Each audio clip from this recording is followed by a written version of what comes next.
Cinquième cours sur les structures juridiques des associations. Cinquième cours sur les structures juridiques des associations. Je vous rappelle que ce cours, c'est pour vous mettre en alerte, c'est-à-dire vous prévenir que l'aspect juridique, quand vous avez une église, quand vous avez une association chrétienne qui a un ministère, eh bien, doit être correctement ficelé. Toutes les choses doivent être contrôlées, doivent être bien maîtrisées pour éviter des erreurs classiques. Parce que je vous rappelle que le ministère, ce n'est pas seulement quelque chose de surnaturel comme beaucoup le pensent. Beaucoup pensent que le ministère, c'est simplement je reçois une vision du Seigneur, je reçois des prophéties, je reçois des confirmations, je commence à prêcher, je fais ceci, je fais cela. D'accord, ça c'est très bien.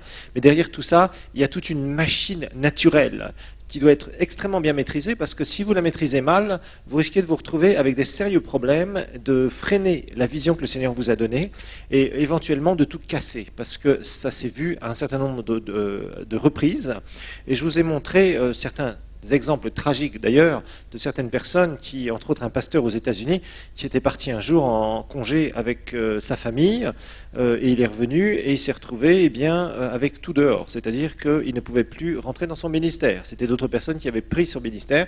Donc c'est pas seulement ici en Afrique, ou c'est pas même en Europe, ou c'est pas, je dirais, en Asie ou quoi que ce soit, mais ça se passe aussi aux États-Unis, ça peut se passer dans n'importe quel pays du monde. Donc un serviteur de Dieu doit être au courant de l'aspect juridique du ministère. S'il n'est pas au courant, ça peut être extrêmement dangereux. Alors nous avons vu que nous sommes soumis aux associations sans but lucratif, on en a donné la définition, et je vous ai montré que si le ministère ne connaît pas bien comment ça fonctionne, c'est une structure qui nous est imposée quasiment dans le monde entier. Si c'est négligé, si on fait n'importe quoi avec, eh bien le pasteur ne va pas se protéger, le visionnaire ne va pas se protéger, et il risque de se retrouver par terre. Il risque de se retrouver en dehors de ce que le Seigneur lui a donné, peut-être même au tribunal, dans certains cas, s'il a fait des erreurs juridiques graves, peut-être sans faire attention. Vous savez, parfois, on commet des erreurs sans le savoir. Et puis un jour, ça nous revient dessus, et puis on se retrouve dans une spirale juridique, on se retrouve au tribunal, on se retrouve avec plein de carences, on n'a pas réalisé, et puis d'un seul coup, on se retrouve par terre. Et puis on se dit, ah Seigneur, pourquoi t'as permis ça ? Tu as permis ça parce que, entre guillemets, c'est toi qui l'as permis pour toi-même, parce que tu n'as pas fermé des portes que d'autres ont su ouvrir, des gens soit mal intentionnés ou soit l'ennemi. Parce que je vous rappelle d'une chose, à partir du moment où vous faites l'œuvre de Dieu, eh bien, il y a un ennemi. Il y a un ennemi qui va essayer de tout faire pour vous freiner et qui veut casser l'œuvre de Dieu. Parce que son objectif, justement, c'est de faire ça, et il va travailler au travers des gens. Et je vous rappelle que la majorité des gens qui vous feront des histoires, c'est vrai que des inconvertis vont vous faire des histoires, mais dans les associations chrétiennes, la majorité des gens qui vous feront des histoires, ce seront des chrétiens. Des chrétiens qui auront prié avec vous, des chrétiens que vous verrez même régulièrement, et peut-être un jour qui se lèveront contre vous en tant que visionnaires et qui essaieront de tout faire pour vous casser, parce que peut-être vous avez fait des erreurs, parce qu'ils avaient au départ certaines ambitions qui n'ont pas été répondues, et puis d'un seul coup, ils vont commencer à vous chercher des histoires, et ils vont tout faire pour tout casser, parce qu'il y a des gens qui sont comme ça, quand ils n'ont pas ce qu'ils veulent, ils cassent tout. Alors, nous avons vu la définition d'une association sans but lucratif, on ne va pas trop revenir dessus, mais on sait que c'est des gens qui se mettent ensemble avec un intérêt commun. C'est une vitrine légale, il nous faut une vitrine légale pour exercer le ministère, on ne peut pas s'improviser prédicateur et puis dire voilà, je prêche, je suis pasteur, j'ai une église, non, il faut une structure juridique. Le principe associatif, malheureusement, nous est imposé, et nous avons vu que le principe associatif, sa grosse carence, c'est que c'est démocratique. Et nous sommes dans une théocratie, Dieu gère son royaume en théocratie, et nous avons une structure dans le naturel qui nous est imposée, qui est ni plus ni moins une démocratie, sur un système démocratique. Donc évidemment, il va falloir savoir adapter ce système dit, entre guillemets, démocratique, à la théocratie. Et ce n'est pas toujours facile, c'est pour ça que je vous ai donné un certain nombre de choses à faire attention. Je vous rappelle qu'une association, il y a des droits, c'est vrai, c'est bien, on peut en profiter, mais il y a aussi des devoirs. Et malheureusement, souvent, les pasteurs voient beaucoup les droits, mais ils oublient les devoirs. Et nous avons des devoirs juridiques, des devoirs envers l'État dans lequel nous exerçons notre ministère. Et on ne peut pas négliger cela, parce que si on le fait, on se retrouve dans l'illégalité. Et quand il y a de l'illégalité, si on n'est pas dans un pays corrompu, à ce moment-là, on est condamnable. Si on est dans un pays corrompu, eh bien, les gens vont essayer de faire toutes les pressions possibles et imaginables pour que vous leur donniez de l'argent, et un serviteur ne doit pas se corrompre. Un serviteur de Dieu ne peut pas accepter de donner une corruption, parce que même il a fait des erreurs. Il doit subir les conséquences d'un certain nombre de choses qu'il fait. Dieu nous aidant, bien sûr, mais on doit subir des erreurs qu'on commet, ça c'est clair. Souvent c'est bizarre d'ailleurs, parce que ni les chrétiens ni les serviteurs de Dieu acceptent facilement d'être sanctionnés pour une erreur qu'ils ont faite. Et je suis désolé, c'est normal. D'être sanctionné pour une erreur qu'on a faite, c'est normal. On doit être sanctionné pour des erreurs qu'on fait. On n'est pas là pour dire mais non, je ne voulais pas faire ça. Ben oui, tu ne voulais pas faire ça, mais tu l'as fait. Si tu le fais, tu es sanctionné et c'est normal. Et souvent, les gens n'acceptent pas cela. Alors, je vous rappelle que le spirituel doit dominer le juridique. Hein, c'est les lois que je vous ai données. Le juridique doit servir le mieux possible le spirituel. Il doit être au service du spirituel. Et le juridique doit suivre le spirituel. C'est-à-dire, on reçoit d'abord les choses dans le Seigneur, dans l'esprit, et ensuite, on les met en application au niveau du juridique. C'est-à-dire, on les rend vivantes, on les rend manifestes au travers, entre autres, de la structure juridique sous laquelle nous avons notre ministère. Alors, on a vu qu'il y a des avantages du système associatif, la défiscalisation et certaines activités génératrices de revenus. Mais je vous ai montré que dans certains pays, c'était lamentable. On vous bloquait de partout. Entre autres, la France est un pays épouvantable pour les associations. Alors, les failles du système associatif, on a vu, c'est quoi? Eh bien, c'est évidemment le système démocratique. Donc, il va falloir passer à côté de ce système démocratique, le canaliser, le bloquer dans un certain domaine pour éviter justement qu'il y ait des gens mal intentionnés qui s'introduisent dans l'association d'un ministère qui peut très bien tourner et qui d'un seul coup prennent le contrôle de ce ministère et jettent dehors les dirigeants ou les fondateurs ou les visionnaires de ce ministère. Donc évidemment, il faudra mettre des garde-fous. Alors nous avons vu dans les statuts comment mettre des garde-fous. Je vous rappelle que les statuts, c'est la carte d'identité de votre association, pour être très simple. C'est un document qui doit être enregistré auprès du gouvernement où vous exercez votre ministère. Je vous rappelle que c'est vraiment ce document légal qu'on va vous demander un peu partout, à partir du moment où vous voulez faire une activité. C'est cette personnalité juridique qui a été créée par un certain nombre de personnes qui vous entourent au départ et qui ne seront pas avec vous au bout de quelques temps. Parce que je vous rappelle que quand vous démarrez une œuvre de Dieu, la plupart des gens qui pensent qu'ils sont avec vous, et d'ailleurs c'est une erreur de dire qu'ils commencent avec vous, je vous le rappelle, apprenez-leur à dire tout de suite, vous commencez sous mon leadership, comme ça les choses sont claires dès le départ. À ce moment-là, la plupart du temps, ces gens-là ne resteront pas avec vous dès les premières années. La plupart du temps, vous ne les retrouverez pas. Ceux qui ont commencé tout au début avec vous, ils ne seront plus avec vous après. Ça, c'est clair. Donc, vous allez continuer le chemin tout seul et il va falloir adapter au fur et à mesure le ministère. Alors, je vous ai montré qu'il fallait absolument mettre, avec l'objet de votre association, de mettre le nom du visionnaire fondateur. Les Américains évitent bien des problèmes en mettant directement leur nom. Par exemple, Benin Ministries, Kenneth Copeland Ministries, etc. Ils mettent directement leur nom dessus. Comme ça, ils sont tranquilles, Creflo Dollar Ministries, etc. Donc, qui va aller voler l'association de Creflo Dollar? Personne, puisqu'il y a déjà son nom dessus. Donc, on sait que c'est le fondateur, on sait que c'est son association et que personne ne peut y toucher, tout simplement, de par le nom. Vous voyez, donc c'est quand même beaucoup plus facile. Alors, je vous ai montré aussi, concernant après ce qu'on a vu quasiment tous les articles, enfin on les a tous vus d'ailleurs, les articles des statuts, je vous ai montré qu'il faut mettre quelque chose à propos dans le comité exécutif. Je vous rappelle que le comité exécutif va être voté par l'Assemblée générale, l'Assemblée générale étant l'organe le tout-puissant, entre guillemets, l'organe qui a toute la puissance dans l'association. C'est par l'Assemblée générale que toutes les décisions vont passer. Donc cette Assemblée générale, on verra, il faut savoir correctement la faire, la convoquer, etc. Son déroulement doit être un déroulement typique. Il faut aussi que les gens qui sont dans l'association comprennent très bien la vision du ministère, ce que c'est qu'un ministère chrétien, etc., etc. Et pour ça, en tant que représentant légal ou président d'une association, vous devez travailler sur les membres qui sont avec vous. Mais il y a beaucoup de gens qui vous diront comme ça, et à l'intérieur, ils feront d'accord, parce qu'ils ont des intérêts personnels la plupart du temps. Et c'est difficile au départ de trouver les bonnes personnes qui vont vous entourer, qui sont vraiment des personnes qui sont loyales à ce que vous faites, loyales à votre vision et surtout loyales à votre personne. D'accord? Et quand vous les avez, par contre, là c'est extraordinaire. Là vous pouvez faire un boulot super, et là le juridique vous aide dans tout ce que vous faites. Et c'est très simple après. Par contre, en arriver là, ça demande du travail. Ça va demander un travail de confiance, ça va demander un travail d'enseignement vis-à-vis de ces personnes-là. Ça va vous demander aussi de comprendre vous-même ce que vous êtes en train de faire, parce que souvent les pasteurs ne comprennent pas réellement ce qu'ils font. Vous savez, ils disent voilà, moi le Seigneur m'appelle à faire une église, je démarre une église, et ils démarrent comme ça, mais ils ne comprennent pas réellement ce qu'ils font et où ils vont, malheureusement. Et ça, on doit se corriger au fil des années et comprendre réellement où on va et qu'est-ce qu'on doit faire. Alors, je vous ai montré que dans vos statuts, il faut mettre une chose importante, c'est que le visionnaire fondateur, comme vous avez déjà mis son nom, au niveau du comité exécutif, vous dites que le représentant légal est le visionnaire fondateur, et n'est pas éligible. Voilà, vous mettez ça. Alors parfois, ça ne passera jamais dans les premiers statuts, mais vous pourrez amender vos statuts. Donc ça, c'est aussi des façons de faire juridiquement parlant, parce que parfois, il y a des gouvernements qui n'accepteront pas ce genre d'article directement. Par contre, après, avec l'amendement des statuts, vous le faites passer et c'est beaucoup plus facile. Parce qu'en général, il n'y a pas une loi directement, il y a plus une personne qui vous dira « Ah non, vous ne pouvez pas mettre ça dans vos statuts ». Oui, mais ça dépend. Des fois, ils accepteront directement la première fois que vous déposez votre association. Le mieux, c'est à ce moment-là, faire une assemblée l'Assemblée générale quelque temps après et mettre ça dans vos statuts, comme quoi tous les membres du comité exécutif sont éligibles, sauf le représentant légal ou président, comme vous voulez l'appeler. Ok? Bon, ça c'était juste pour faire un très très bref résumé, parce que maintenant nous allons foncer dans notre règlement d'ordre intérieur. Je vous rappelle que c'est le grand cours où il y aura pas de verset biblique, où il y en aura peut-être un seul. Je sais que vous êtes frustrés, il vous faut tout le temps des versets bibliques, mais là, c'est un cours où on essaie d'expliquer de la façon la plus simple possible la façon dont une organisation chrétienne devrait marcher, surtout dans sa façon de voir les choses, dans sa mentalité, d'accord? Et évidemment, il faut que ce soit clair vis-à-vis de l'état dans lequel vous exercez votre ministère. Alors, je vous ai montré que dans la leçon numéro 2, on avait commencé la dernière fois,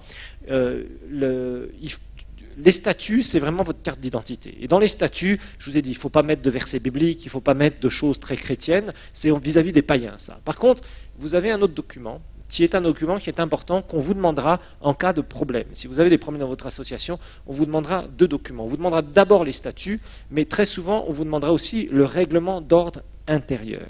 Et le règlement d'ordre intérieur, je vous ai dit, c'est en fait une notice d'explication sur comment ça marche. Voilà. C'est comment ça marche d'une façon interne.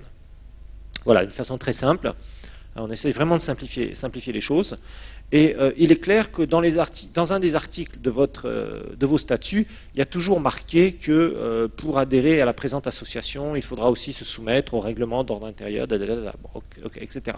Alors, je vous ai fait remarquer aussi que dans beaucoup de pays francophones, la loi ne dit rien sur la rédaction du règlement d'ordre intérieur. On vous dira, bon, bah, écoutez, votre fonctionnement interne, c'est votre cuisine interne, c'est votre business. Par contre, il faudrait que vous ayez un règlement d'ordre intérieur, c'est à vous de l'élaborer. Et ça doit évidemment ne pas aller à l'encontre de la loi en général, en vigueur, d'une manière générale, la loi civile dans un pays, quelle qu'elle soit, bien évidemment. Alors, votre règlement d'ordre intérieur, donc c'est à vous de le rédiger. Il va falloir être aussi là, il faut faire attention, il y a une grande liberté, oui c'est vrai, il va falloir expliquer comment ça va fonctionner d'une façon pratique, comment votre association fonctionne. Alors, la difficulté, c'est que élaborer un règlement d'ordre intérieur, ce n'est pas une chose qui est facile. Je tiens à vous le dire. Bon, pourquoi c'est pas facile? Parce qu'il y a différentes choses. D'abord, c'est sûr que, bon, on est dans la phase du démarrage du ministère. Hein. Vous démarrez un ministère, vous démarrez une église. Bon, vous avez pris vos statuts, vous avez adapté un peu vos statuts, comme je vous ai montré. Ok, maintenant, il faut faire un règlement d'ordre intérieur. Mais franchement, ce n'est pas la priorité pour vous d'aller passer des dizaines et des dizaines d'heures sur réfléchir comment, dans le futur, votre association va fonctionner. C'est ça la difficulté dans laquelle nous sommes très souvent, devant laquelle nous sommes confrontés en tant que pasteur. C'est-à-dire qu'on est là, on travaille de partout, parce que le pasteur, quand il démarre l'église, il est au four et au moulin en même temps, il est obligé de s'occuper de tout en même temps, il a peu de gens qui l'aident, et en même temps, il faut qu'il s'occupe du juridique. Et franchement, ce n'est pas une tasse de thé, sauf si vous aimez faire ça, ou si vous avez une grosse base juridique et que vous êtes pasteur en même temps, ce qui n'est pas le cas de la majorité des pasteurs. C'est sûr que le pasteur, pour l'instant, lui, il va s'occuper de trouver les premières personnes qui vont l'aider dans sa phase de démarrage, mais bon, question administration, question finance, question juridique, il a encore rien fait, parce que ce n'est pas là où tu vas passer beaucoup plus de temps. Ce qui t'intéresse d'abord, c'est il faut amener les gens, motiver les gens, il faut commencer à prêcher la parole de Dieu, il faut commencer à organiser les premières choses de l'Église, il faut commencer à amener les premières âmes au Seigneur, etc. etc. Il faut se débrouiller parce qu'on n'a pas beaucoup de finances et il faut payer ce qu'on peut payer au moment où on peut le payer, etc. Donc on n'a pas vraiment le temps de passer des heures et des heures et des heures. Donc qu'est-ce qu'on va faire très souvent? On va négliger le règlement d'ordre intérieur. C'est ce qui se passe dans la plupart des églises, c'est qu'on n'a pas le temps de rédiger un règlement d'ordre intérieur, donc on va le négliger très souvent. Donc très souvent, vous allez voir des églises qui ne vont pas avoir de règlement d'ordre intérieur pendant des années. Des années. Et ce qui se passe, c'est qu'il va y avoir un problème qui va survenir. Et c'est là où on va commencer à voir qu'est-ce qui se passe. Et c'est là où on va chercher vos documents. Hein, on a fini l'euphorie du démarrage, mais il y a aussi les premières attaques qui sont là. Il y a des gens qui commencent à contester votre autorité spirituelle. Il y a des gens qui commencent à chercher des histoires à droite à gauche. Ou peut-être des gens du gouvernement qui cherchent des histoires pour différentes raisons. Et dans ce coup, on vous demande, c'est quoi votre règlement d'ordre intérieur? Et puis le pasteur, il est là, ça fait 2 ans qu'il a ouvert son église. Et il dit, règlement d'ordre intérieur, oui, je dois m'en occuper. Mais très souvent, il ne l'aura pas encore fait. Voilà. Et pourquoi il ne l'a pas fait? Tout simplement parce qu'il n'a pas eu le temps de s'en occuper. Et malheureusement, ça peut être un danger.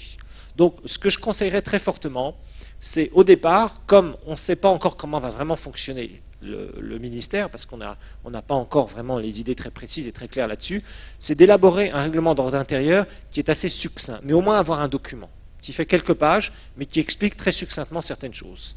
Et puis après, vous allez creuser dans ce qu'on va voir, mais bon, il faut quand même être sûr que vous n'allez pas passer des dizaines et des dizaines d'heures sur le fonctionnement futur de quelque chose que vous aimeriez qui soit idéal pour vous, comment ça va fonctionner, parce que vous n'êtes pas encore vraiment dedans, vous êtes au début. Vous n'êtes pas dedans, vous n'êtes pas capable de savoir comment va fonctionner une grosse machine, alors que pour l'instant, vous avez une toute petite machine qui a à peine démarré, vous voyez. C'est ça un peu le problème auquel on est confronté. Alors, qui devrait rédiger le règlement d'ordre intérieur? Qui devrait rédiger le règlement d'ordre intérieur?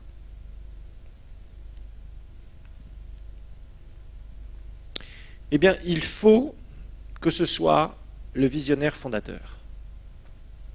Et ça, je vous l'ai fait spécifier dans les statuts, parce que comme ça, vous êtes tranquille. Si vous l'avez marqué dans vos statuts, c'est bien. Même si vous ne l'avez pas encore rédigé, au moins s'il y a des gens qui viennent dire « mais où est le règlement d'ordre intérieur ?» vous avez statutairement un article qui dit qu'il y aura un règlement d'ordre intérieur, mais qui sera rédigé par le visionnaire fondateur. Donc, c'est à vous de le faire. Et ne le faites pas faire par les autres. Ne le faites pas faire par les autres. C'est votre ministère, c'est à vous d'en déterminer le fonctionnement. Rappelez-vous, vous devez maîtriser votre association en tant que pasteur. Vous ne pouvez pas laisser la direction de votre association à quelqu'un d'autre. C'est dangereux, très dangereux. Vous pouvez gâcher votre ministère complètement si vous laissez les autres diriger le côté juridique.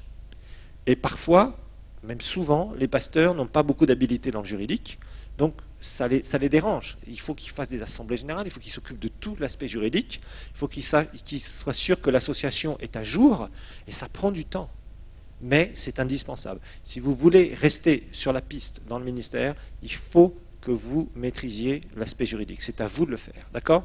Alors, quels sont les problèmes devant lesquels un pasteur va être confronté? Numéro 1, il est très occupé avec son ministère. Il est très occupé avec son ministère. Donc souvent, il n'a pas le temps de le faire, ou il ne va pas vouloir trouver le temps. Parce que ce qui l'intéresse, c'est de gagner les âmes, c'est de faire grandir l'Église qui démarre. Donc il est très occupé avec le ministère. Donc ça, c'est les problèmes auxquels il va être confronté. Numéro 2, c'est que ce n'est pas un juriste la plupart du temps.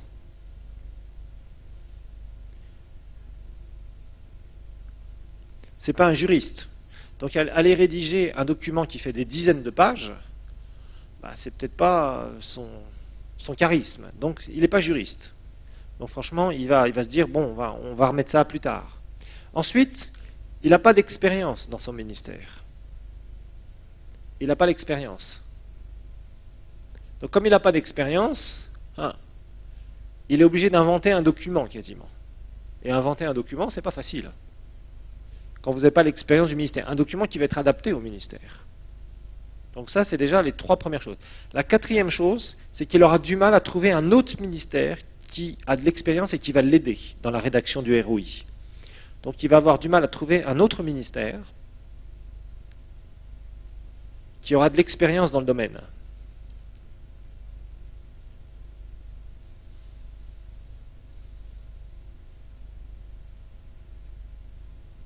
Donc, ce pasteur, représentant légal ou président de l'association, il va avoir souvent du mal à trouver un autre pasteur qui lui aura déjà de l'expérience, qui voudra consacrer son temps pour l'aider à rédiger le règlement d'ordre intérieur, pour lui donner des idées au moins. Donc ça, c'est les 4 obstacles souvent qui font qu'on retarde la rédaction de ce règlement d'ordre intérieur. Donc le premier, c'est être occupé avec son ministère. Le deuxième, c'est que le pasteur n'est pas juriste. Donc, troisième, c'est qu'il manque d'expérience, souvent, donc il ne sait pas comment la machine va tourner. Et quatrième, c'est que il aurait bien aimé avoir quelqu'un qui puisse l'aider, mais c'est difficile à trouver. Et ça, franchement, c'est ce qu'on voit souvent dans la pratique du ministère. Vous voyez, c'est un peu l'inconvénient des églises indépendantes. C'est sûr que tu es maître à bord de ton association et de ton ministère, mais le problème que tu as, c'est que tu es seul. C'est-à-dire qu'il faut que tu crées des relations avec les autres ministères qui te permettront, peut-être au bout d'un moment, d'avoir des gens qui vont te dire « mais tu sais, moi je suis passé aussi par ça, tiens voilà ce que j'ai rédigé, je peux t'aider avec ce document-là. » Voyez ? Et c'est là où les pasteurs doivent s'entraider entre eux. Mais souvent, le problème de beaucoup de pasteurs qui démarrent des églises, c'est qu'ils disent, bon, moi je vais démarrer une église, puis les autres pasteurs disent, ah ça y est, ils démarrent une église, donc ben voilà, quoi, ils s'isolent un peu. Quoi. Être isolé, l'isolement dans un ministère, c'est très mauvais. On étudiera ça aussi.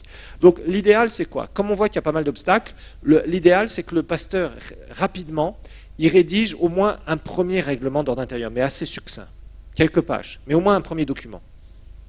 Un premier document qu'il va perfectionner régulièrement au fur et à mesure de la croissance de son ministère. Ça, c'est bien à faire aussi. Voyez. Mais au moins un premier document où il y a quand même quelque chose, d'un fonctionnement minimum interne. Donc plus l'association va grandir, plus le ministère va grandir, plus il va rajouter des choses, plus il va comprendre comment ça fonctionne. Parce que je vous dis, c'est ça la difficulté. Comment allez-vous décrire une grosse machine que vous n'avez jamais vue fonctionner? C'est très difficile. Voilà. Et ça, c'est la difficulté de rédiger un règlement d'ordre intérieur. Alors maintenant, quel est le contenu? Parce qu'on va maintenant s'occuper du contenu du règlement d'ordre intérieur. Donc je vais vous donner un peu un canevas qui vaut ce qu'il vaut. En tout cas, moi, c'est comme ça que le règlement d'ordre intérieur du ministère est fait chez nous. Mais je vais vous donner, comme ça va vous donner des idées. Après, ça sera à vous, si vous êtes à la tête d'une association, ou si vous voulez aider quelqu'un qui est à la tête d'une association, vous pourrez au moins lui proposer ce genre de canevas. Après, c'est à lui de voir.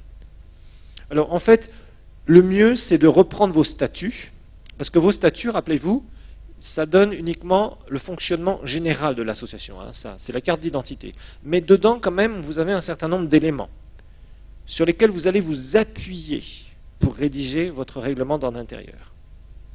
En tout cas, sur le fonctionnement de pas mal de choses. OK? Donc d'abord, vous allez faire une introduction classique sur votre règlement d'ordre intérieur. Et souvent dans cette introduction, vous allez expliquer pourquoi il vous faut le règlement d'ordre intérieur. Introduction, vous expliquez pourquoi il vous faut un ROI. Pourquoi est-ce qu'il vous faut un ROI, un règlement d'ordre intérieur? Vous expliquez pourquoi et à quoi ça va servir, à quoi ça sert. Ça sert pour tous les membres, ça sert pour le fonctionnement interne de l'association, enfin vous mettez des choses très générales, ça c'est pas un problème, hein, mais vous dites non, à partir du moment où on est membre de l'association, de ce ministère, alors on doit suivre un règlement d'ordre intérieur. Voilà, c'est dans nos statuts, et ce règlement est fait justement pour cela, pour nous expliquer comment on va fonctionner. Ensuite, la deuxièmement, vous allez mettre la vision. La vision. Alors là, c'est très important que vous décriviez bien les détails de votre vision. Là, mettez des versets bibliques, mettez votre expérience. Vous mettez votre expérience, ce que vous avez vécu, ce que le Seigneur vous a dit précisément, quand, où, comment. Là, vous n'hésitez pas. Vous avez une vision, le Seigneur vous a transmis une vision. Il faut vous expliquer cette vision. Et là, rappelez-vous, ce n'est pas comme dans les statuts. Dans les statuts, on ne donne pas de choses sur Dieu. Très peu. On dit juste qu'on est une association chrétienne, etc., etc. Mais dans le règlement d'ordre intérieur, vous pouvez mettre ce que vous voulez au niveau des Écritures, de la vision spirituelle, etc., etc., des expériences. Ok? Donc voilà. Vous avez reçu une vision, le Seigneur vous a parlé précisément, parce que si vous êtes dans le ministère, rappelez-vous, Dieu vous a parlé précisément et vous avez été mis à part. Donc ça, vous pouvez l'expliquer dans le règlement d'ordre intérieur, pour que les gens sachent, vous situent bien dans votre vision. Rappelez-vous que c'est la vision que le Seigneur vous a donnée. Et les gens qui sont autour de vous, c'est des gens qui vont vous aider, sous votre leadership, à accomplir ce que Dieu a mis dans votre cœur. C'est comme ça que ça fonctionne dans la théocratie. Donc, vous expliquez en détail, ok, expérience, date, ce que le Seigneur vous a dit, comment vous avez commencé, etc., etc. Voilà, ça c'est important. Hein. Une petite historique de ce qui s'est passé. Ok. Ensuite, qui est le visionnaire? Ça c'est important. Qui a reçu cette vision? Qui il est? Vous vous décrivez. Comme ça, les gens lisent et savent, vous situent très, très clairement. Ok? Ensuite, expliquez bien une chose. Et ça c'est important, c'est que les gens qui viennent, ils viennent vous aider dans votre vision, ils se joignent à votre vision. Ça c'est important de l'expliquer, qu'ils se joignent à votre vision, mais ils doivent se soumettre à votre leadership. Ça c'est important. Parlez rapidement de ça, comme ça les choses sont claires, je vous dis au départ. Donc ils se joignent à la vision, mais ils se soumettent à votre leadership. C'est-à-dire ils rentrent dans votre vision. Ils rentrent dans votre vision, donc ils doivent appuyer la vision. Ils ne doivent pas faire obstacle à la vision. Donc vous avez reçu une vision du Seigneur, donc tous les gens qui viennent, qui sont dans l'association, doivent comprendre ça. Vous voyez, ce qui est important, quand vous êtes à la tête d'une association chrétienne, d'un ministère, c'est que les gens comprennent exactement le langage que vous parlez, qu'ils comprennent exactement le cœur que vous avez, la vision que vous avez, et que ce soit très clair. La plupart des conflits dans les associations chrétiennes sont dus à une mauvaise compréhension au départ. C'est très courant. C'est la majorité des conflits. Les gens sont là, comme je vous le dis souvent, et ça je tiens à l'insister là-dessus, ils pensent qu'ils démarrent avec vous. Non, ils ne démarrent pas avec vous. Ça c'est une erreur qu'on commet souvent en tant que leader. Ils démarrent sous notre leadership. Dieu nous a donné une vision, ils viennent se joindre et disent, voilà, pasteur, je vais venir vous aider en étant soumis à votre autorité spirituelle. Si les gens ont ce cœur-là, que c'est réel, qu'ils ont vraiment ce cœur-là, vous ferez des choses extraordinaires. Ça veut dire que vous serez un, et vraiment l'aspect juridique coulera tout seul. L'aspect juridique coulera tout seul. Si jamais les gens ne comprennent pas ça, ou s'ils disent qu'ils comprennent dans leur tête et dans leur cœur, c'est un, ça ne marchera pas. Vous aurez tout le temps des conflits dans l'association.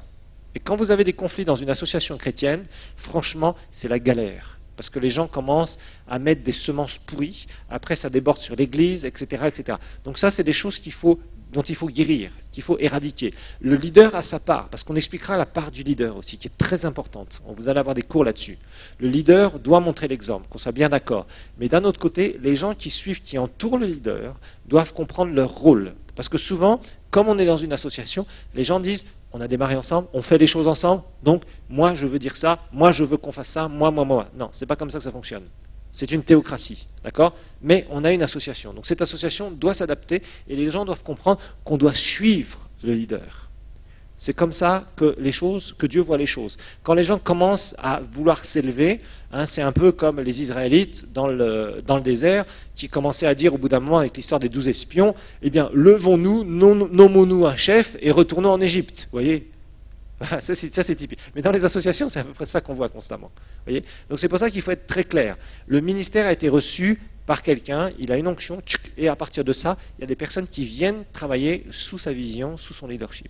Non pas avec. Quand c'est le mot avec, je vous dis, je vous rappelle, ça c'est l'identification. Non, mais c'est pas. Mais pour les associations, normalement les associations fonctionnent comme ça. Mais franchement, si vous fonctionnez comme ça, si chacun a une voix et commence à faire du lobbying, vous êtes foutus. Franchement, vous n'avancerez jamais. Le jour où les gens seront, 2 ou 3 personnes seront mécontentes, elles vont commencer à mettre des graines, etc., de pourriture, de critiques, de choses qui sont malsaines, et d'un seul coup, qu'est-ce qui se passe? Eh bien, on commence à mettre en danger le ministère et l'association. Donc, c'est extrêmement dangereux. C'est pour ça qu'il faut faire attention, d'accord? Donc, ça, il faut être très clair. Ensuite, numéro 3, vous devez décrire votre ministère. Comment vous voyez votre ministère? Description du ministère.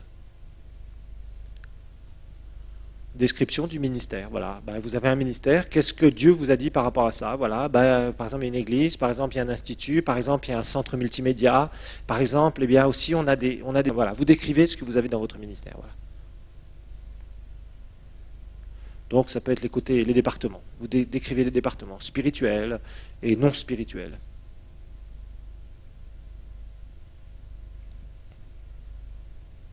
Donc ça, une description de ce que vous avez, vos activités.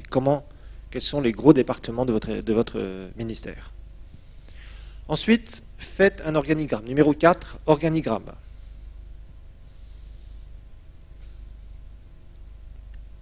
Organigramme.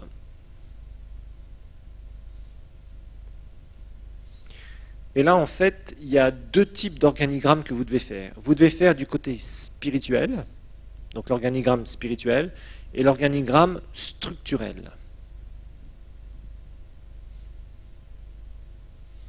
L'organigramme spirituel et l'organigramme structurel.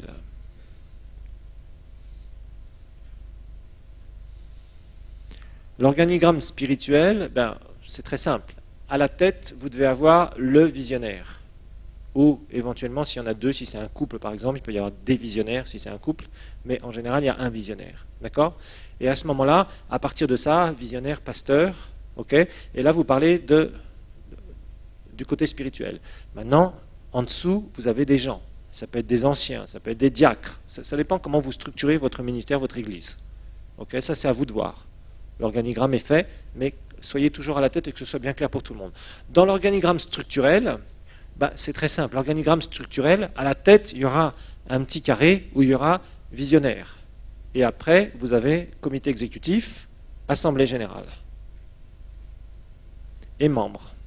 Donc, assemblée générale de membres. Voilà, donc ça c'est à vous de le faire, c'est tout à fait classique. Hein. Le tout, c'est que ce soit clair pour tout le monde. Vous maîtrisez bien l'aspect juridique, l'aspect spirituel et l'aspect juridique. Très important. Très important. Ça, je tiens à insister là-dessus. Hein. Et je vous dis, c'est pas de la dictature, c'est de la théocratie, c'est pas la même chose. Ok ? Mais celui qui fonde un ministère, il doit être en charge de son ministère, et il doit être à la tête pour rester en charge.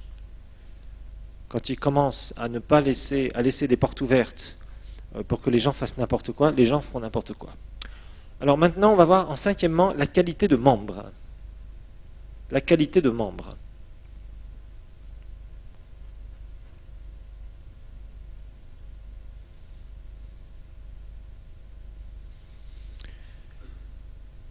Alors là, on va voir l'adhésion.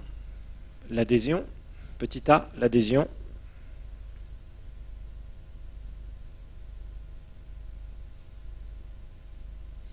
Alors là, on va rentrer dans le fonctionnement de l'association. On va parler membres, on va parler adhésion, exclusion, etc. On va parler comité exécutif, on va parler assemblée générale. Et d'une façon pratique, vous devez décrire comment ça fonctionne. Parce que rappelez-vous, vous devez sécuriser votre ministère. Et pour sécuriser votre ministère, il va falloir qu'il y ait des textes. Et que ces textes soient respectés. En général, il y a des choses qui sont déjà connues. Hein, on ne va pas réinventer la roue. Mais c'est important de mettre un certain nombre de choses que vous voulez. Alors, bien sûr, l'adhésion au ministère se fait volontairement, hein, adhésion volontaire, mais là, vous devez dire par une demande écrite. Faites tout par écrit. Alors, par exemple, adhésion se fait volontairement, adhésion au ministère se fait volontairement, par une demande écrite. Le mieux, c'est qu'elle soit adressée au représentant légal. Donc, tout passe par vous. Rappelez-vous que les membres, c'est ce qui va constituer l'Assemblée générale. L'Assemblée générale, ça va être l'organe suprême de votre association. Donc il faut que les membres qui soient là, ce soient des membres que vous devez accepter, et vous devez avoir un pouvoir là-dessus pour dire j'accepte ou je n'accepte pas. Et voici les procédures. Parce que sinon, je vous rappelle, comme on est dans un système associatif démocratique, n'importe qui peut ramener ses amis, et au bout d'un moment, avoir une majorité à l'Assemblée générale. Et à ce moment-là, c'est fini. Vous pouvez tout perdre. Parce qu'on essaye de vous déstabiliser au travers des membres qui rentrent dans une association. Donc, par exemple, vous dites, le mieux c'est de dire, c'est une demande donc, qui est adressée, c'est écrit d'abord, adressée au représentant légal, et vous mettez un délai. Par exemple, vous mettez au moins un mois. Ça, c'est à vous de voir. Hein. Moi, j'ai mis par exemple un mois avant la prochaine Assemblée générale. C'est-à-dire, quelqu'un peut adhérer à l'association, c'est un droit d'adhérer à une association, mais il faut le faire par écrit, il faut que ça soit adressé au représentant légal, et vous dites par exemple, ça doit être adressé au moins un mois avant la prochaine Assemblée générale. Alors, je vous ai conseillé de mettre 2 assemblées générales statutairement, donc 2 assemblées générales ordinaires pour votre association, par an, d'accord? Et je vous expliquerai pourquoi le mieux pour une église, c'est d'avoir 2 assemblées générales. Ok, donc par exemple, vous pouvez après rajouter, si jamais le délai n'est pas respecté, la candidature sera examinée à l'Assemblée générale biannuelle suivante, par exemple. Hein. Bon, ça dépend du nombre d'AG que vous faites. Ok. Alors, là aussi, vous pouvez mettre certains jalons, certains critères pour que des gens puissent être candidats. Par exemple, vous pouvez dire, la personne doit être dans l'église, doit être bien connue du pasteur ou des pasteurs, la personne doit avoir au moins 2 ans dans l'église, ou 1 an dans l'église, doit être baptisée dans l'eau, baptisée du Saint-Esprit, etc. Ça, vous pouvez mettre des critères de choix, d'accord? Baptisé dans l'eau, baptisé du Saint-Esprit, au moins 2 ans, ou 1 an, ou 6 mois, ça c'est à vous de voir. Ça c'est vous qui choisissez, ok?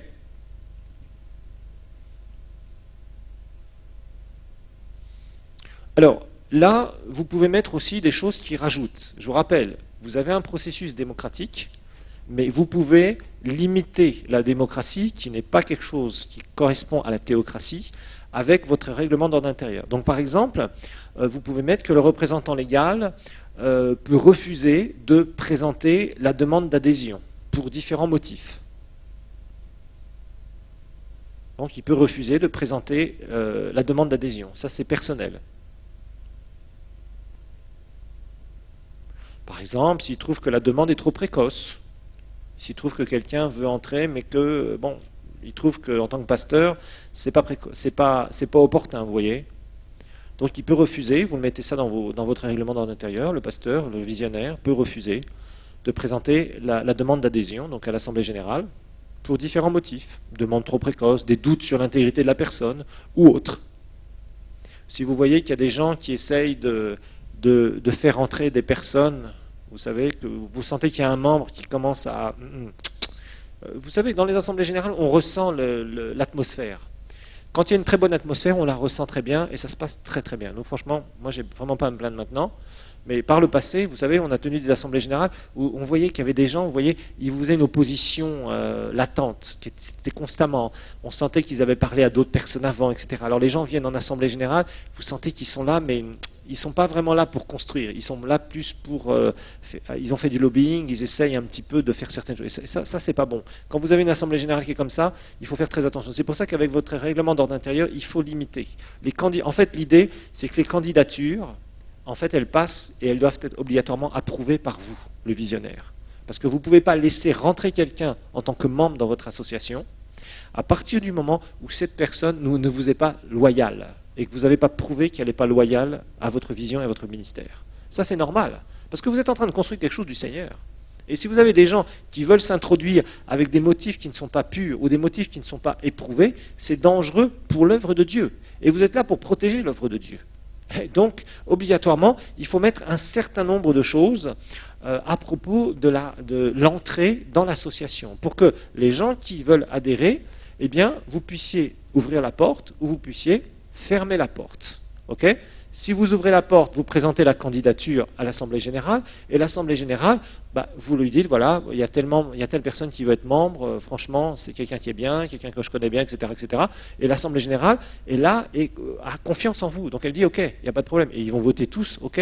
Et à ce moment-là, la personne rentre. Mais quand il y a une candidature qui est là et vous sentez, vous n'êtes pas à l'aise avec cette candidature-là, il faut être prudent.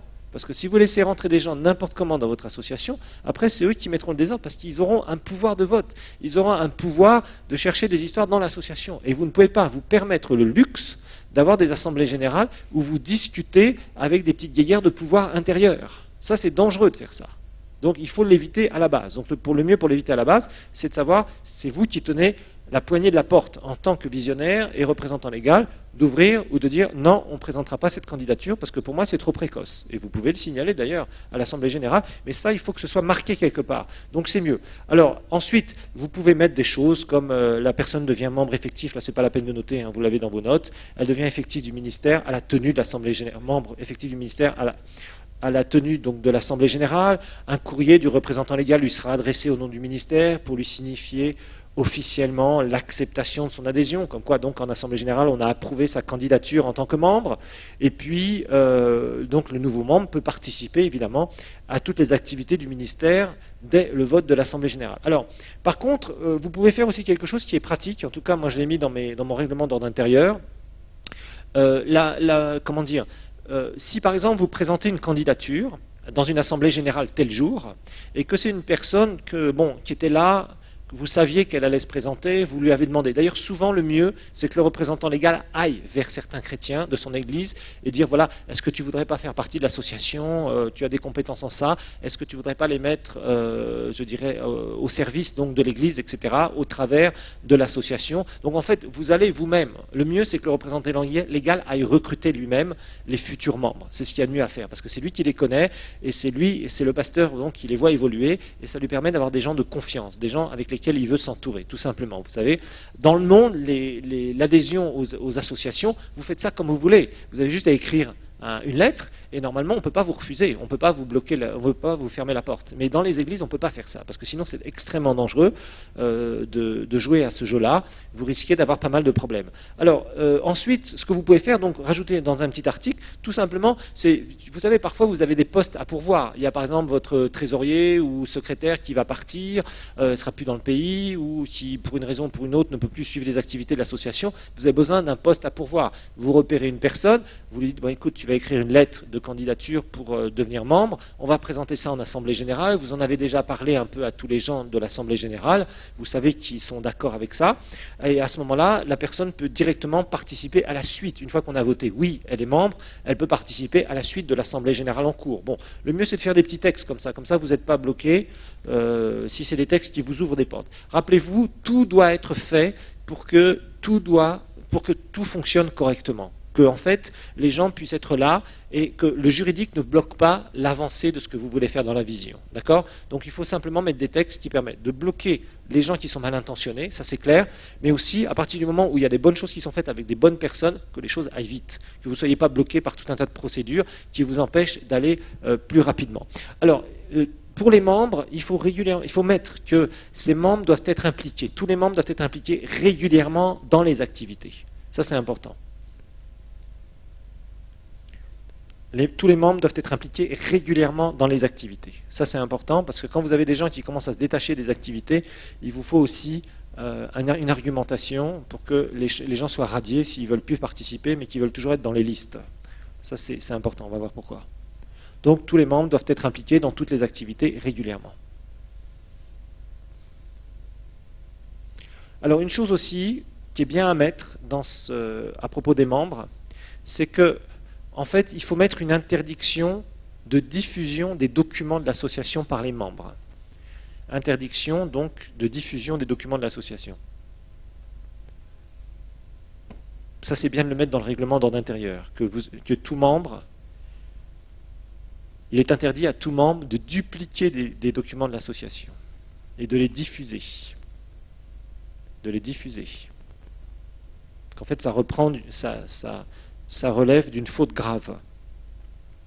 Alors par exemple, vous pouvez mettre tous les documents juridiques, statut, règlement d'ordre intérieur, compte annuel du ministère, remis aux membres, demeurent la propriété exclusive du ministère et ne peuvent en aucun cas être dupliqués par un membre sans autorisation écrite et expresse du représentant légal du ministère. En cas de violation de cette règle, le membre est convoqué pour explication devant le comité exécutif et s'il est reconnu coupable, il est sanctionné par le comité exécutif pour diffusion non autorisée, etc., etc. Donc après, vous pouvez directement mettre cette mention-là, un petit article que vous mettez dans votre règlement d'ordre intérieur, vous l'avez dans vos notes, qui en fait bloque la diffusion. Parce que là aussi, faites attention. Quand vous avez une association, les gens ont tendance à parler un peu partout de ce qui se passe à l'intérieur. Ça c'est pas bon. Il faut éduquer les gens à la discrétion. C'est très important. Quand vous faites circuler des documents, il ne faut pas que ces documents, vous les retrouviez, je ne sais pas, sur le bureau de quelqu'un un jour, alors que vous passez dans son bureau, vous dites, tiens, tu as eu ça où ? Ce qui appartient à l'association, c'est quelque chose qui est interne. Quand on partage des informations dans une association, que ce soit financière, que ce soit juridique, que ce soit interne d'une manière générale, eh bien, il ne faut pas que ces documents soient divulgués n'importe où. Donc c'est important que chaque membre ait conscience qu'il doit aussi protéger l'association. Donc c'est pour ça qu'il est bien de mettre quelque chose. Et si quelqu'un est mal intentionné un jour, qui dit « moi je vais aller publier tout ça, etc., etc. », directement ça représente une faute. Et cette faute sera sanctionnée obligatoirement par le comité exécutif. D'accord ? Ça peut être une radiation directe. Ok ? Ça c'est à vous de voir. Alors maintenant on va voir la radiation. Numéro 2, la radiation.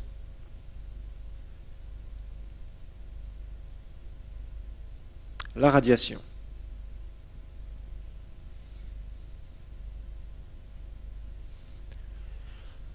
Alors, tous les gouvernements nous imposent une chose, c'est d'avoir une liste actualisée tous les ans, leur donner une liste actualisée des membres de l'association. Ça, c'est obligatoire dans tous les pays. Dans tous les pays, nous devons fournir une liste actualisée des membres de l'association. Donc tenir à jour cette liste est vraiment du ressort du représentant légal du président de l'association. C'est très important. Parce que rappelez-vous que chaque membre a un droit de vote. Et d'après ce droit de vote, il va falloir un certain nombre de membres présents pour tenir légalement une assemblée générale. et prendre des décisions, et que ce soit quelque chose qui soit légal, que personne ne puisse venir contester cela. D'accord?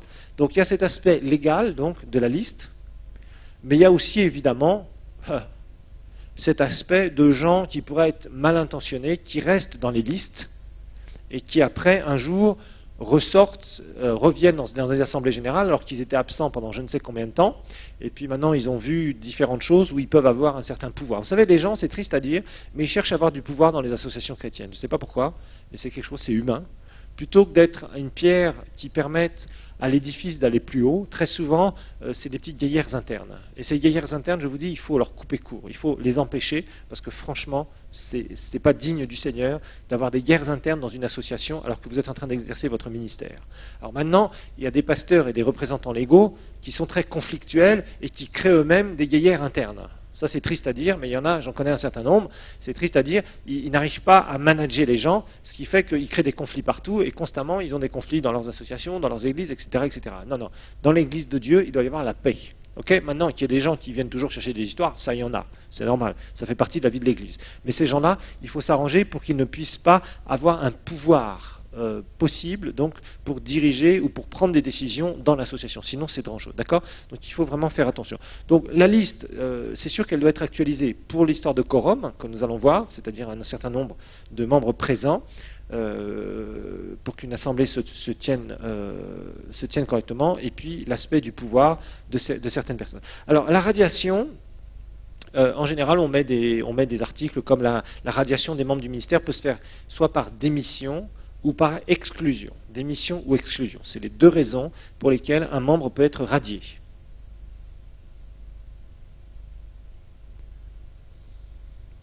Donc démission ou exclusion.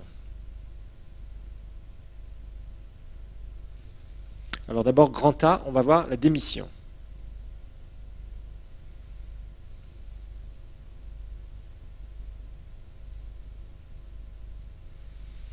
Alors la démission, il faut absolument donc préciser les aspects de la démission en tant que membre.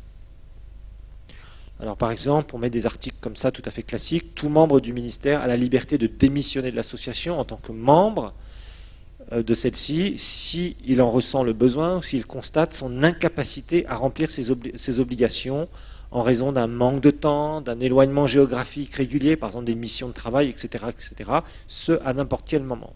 Par contre, il faut expliquer comment la démission va se faire. La démission doit se faire par écrit, très important. Toujours des écrits, des traces écrites.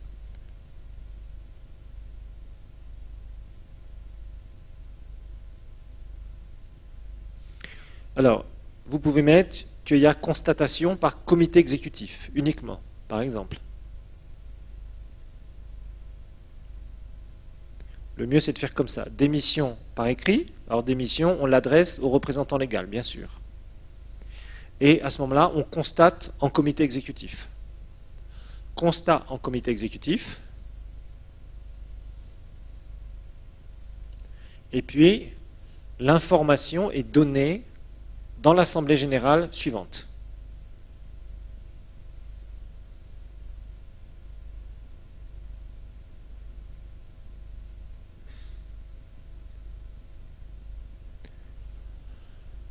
Donc, vous voyez l'aspect. Donc, elle se fait par écrit, ok. On constate dans le comité exécutif et on informe l'assemblée générale. Voilà. Et donc, on raye la personne de la liste. Alors, il y a des gens qui démissionnent d'une assemblée, donc de l'association, hein, parfois, mais qui sont des bonnes personnes. Il y a des gens qui sont là, qui disent, bon, ben, moi, franchement, je ne peux plus assister je suis pas là aux assemblées générales, etc. Vous voyez, je suis là, des fois, je suis en mission pendant 1 mois ou 2, quand il y a des assemblées, ça colle pas, etc. Donc, ces personnes, ce sont des bonnes personnes, mais qui, parfois, ont pris des engagements, comme beaucoup de gens, et puis qui ne peuvent plus honorer leurs engagements au niveau de l'association, et surtout, particulièrement quand vous avez des gens qui sont dans le comité exécutif ou autre, ou des gens qui sont membres, mais qui font pas mal de choses, qui sont très actifs dans l'association. À ce moment-là, ce que vous faites, vous dites, bah écoute, c'est pas un problème, tu peux démissionner en tant que membre, mais reste dans l'église ou reste dans les activités, il n'y a aucun problème, quand tu es là en tout cas. Et ça se passe très bien. Maintenant, il y a des gens à qui on conseille de démissionner, parce qu'on sent qu'ils font ce qu'on appelle du mauvais esprit, c'est-à-dire ils sont là, ils sont tout le temps en train de s'opposer à vous, à argumentez quand vous partagez des choses dans l'Assemblée générale, vous sentez que par derrière, ils créent des petits groupes de gens, et en fait, ils montent des espèces de petites rébellions internes et externes, donc il faut être prudent avec ces gens-là, et ces gens-là, dans ce cas-là, le mieux, plutôt que de les chasser, le mieux c'est qu'ils démissionnent. Ils vous envoient une petite lettre en disant, écoute, maintenant ça suffit, si tu n'es pas dans la vision, si vous les convoquez, vous leur expliquez, le mieux c'est que tu envoies une petite lettre, comme ça c'est bien, tu pars de ton côté, nous on continue de notre côté, et tout va bien. C'est ce qu'il y a de mieux à faire en général, d'accord? Parce que exclure quelqu'un, c'est jamais un plaisir, il faut le dire, surtout ce sont des chrétiens. Et ça crée toujours un peu des trucs, il faut annoncer ça à d'autres gens, etc. Donc c'est jamais la meilleure façon. La façon la plus douce, c'est que les gens partent par la petite porte s'ils ne sont pas d'accord avec vous. Il n'y a aucun problème. Il y a des gens, parfois, ils sont dans votre association, ils s'imaginaient qu'il y aurait ceci, qu'il y aurait cela, ils pensaient que vous pensiez que, etc., que vous alliez faire ceci et cela, et puis vous n'avez pas fait ou vous n'avez pas pensé comme ils pensaient. Et il y a des gens, au bout d'un moment, ils sont mécontents. Si les gens sont mécontents, il n'y a pas de problème. Vous savez, on doit être ensemble, on doit vraiment être d'accord, esprit, âme et ensemble dans le même lieu géographique pour travailler en vue de faire l'œuvre du Seigneur. Si vous avez quelqu'un dans votre association qui n'est pas d'accord avec vous, vous dites, c'est pas un problème. Je ne peux pas t'en vouloir. Tu n'es pas d'accord, on n'est pas sur la même longueur d'onde, c'est bon. C'est moi qui suis en charge, c'est moi qui suis le visionnaire. Je te conseille une chose, écris simplement une lettre de démission, on t'aime, mais bon, on n'est pas sur la même longueur d'onde, c'est pas grave. Hein, on peut pas être partout, ensemble, dans tous les domaines. Par contre, il faut que vous ayez des gens dans l'association qui soient vraiment avec vous dans tous les domaines. D'accord? Qui soient là vraiment pour vous aider. Si vous avez besoin d'un coup de main, ils sont là, ils diront, oui, pasteur, je suis là, qu'est-ce que vous avez besoin? De quoi avez-vous besoin? Et directement, ils vous aident. Vous voyez? Ça, c'est des gens comme ça que vous devez avoir. Des gens loyaux, des gens qui sont sincères, qui sont avec vous. Même quand vous faites des erreurs, ils sont toujours avec vous, ils vous aident à rattraper les erreurs, etc. Ça, c'est des gens qui sont de valeur. Vous savez, les vrais amis dans une association, vous les reconnaissez quand tout tremble, quand il y a les tempêtes. C'est pas quand il fait beau. Quand il fait beau, les gens sont toujours avec vous. Mais c'est quand il y a des difficultés. C'est là où vous voyez vraiment les gens qui sont attachés avec vous. D'accord? Qui sont là, ils sont en train de vous soutenir. Même si vous avez fait une erreur, même si c'est vous-même qui avez mis en partie le ministère en difficulté, parfois ça peut arriver malheureusement quand on fait des erreurs et qu'on n'est pas un bon leader au départ parce qu'on a besoin d'apprendre dans le leadership. Eh bien, c'est ces gens-là qui vont faire de la route avec vous. C'est ces gens-là qui sont loyaux, qui prennent même des risques au moment où ça chauffe, au moment où c'est dur. D'accord? Voilà pour ce cours.